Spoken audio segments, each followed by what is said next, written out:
Hi, I'm Hannah Coletti Danielson, and this is my Digital Learning and Leading Reflection. My digital learning and leading journey began with me in my current role as Public Engagement Manager at the WH Starkhouse.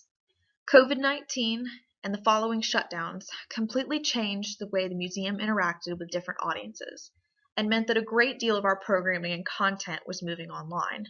In my specific role, I noticed that the amount of time I devoted to developing digital materials had significantly increased. Simultaneously, I had been interested in pursuing a master's degree for several years to build off of my bachelor's in history and art. I came across the digital learning and leading program at Lamar and appreciated that not only was it online, but it focused on helping individuals in both the formal and informal education field become innovative leaders within their organizations. I decided to apply and began coursework in September of 2020. Because of when I started the coursework, I did not begin the classes chronologically. The first class I took, Disruptive Innovation, or EDLD 5305, dove right into creating an innovation project. I took this course with one of the founders of the program, Dr. Thibodeau, and immediately got to know classmates that I would have throughout the program. I feel very fortunate to have had supportive professors, as well as a small group of classmates that I have corresponded with throughout the past year and a half. Shout out to Jen, Holly, and Angela for being an amazing group and such a source of encouragement for me. My learning process had a variety of highs and lows. There were some topics I found extremely overwhelming, and others that I adjusted to with relative ease. The COVA process in particular took a bit of time to get used to. One of the benefits of this approach is being able to self-direct the learning process, which ultimately meant I was producing projects and assignments that applied directly to my professional and personal life. The downside, or frustration for me, was moving past a very rubric-heavy, test-focused mindset I had developed from former schooling.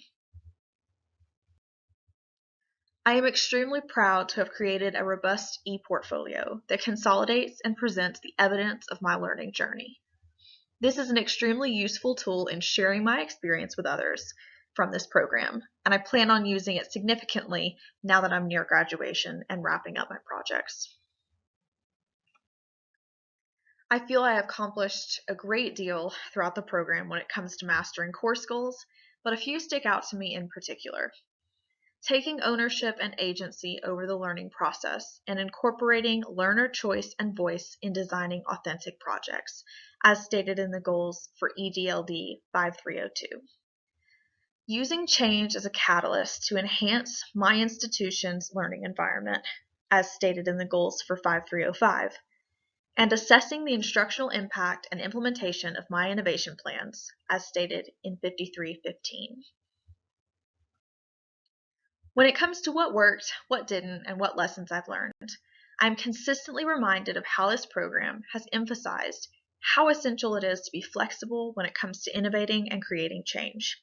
I think a lack of flexibility has hampered me in the past and made me less resilient when it comes to facing challenges in my work. I feel that I now have learned to anticipate change, both good and bad, within the larger scope of my organization, and am working to be as flexible as I can to continue moving towards the goals set for my department. And lastly, where I am now and where I am headed. I am so happy to be completing the last of my coursework and earning my master's degree. I feel I have practical, tangible benefits from this program that will continue to impact my job and career goals as I move forward. It's been quite a journey. I'm excited to be moving ahead, equipped with tools as a digital learner and leader.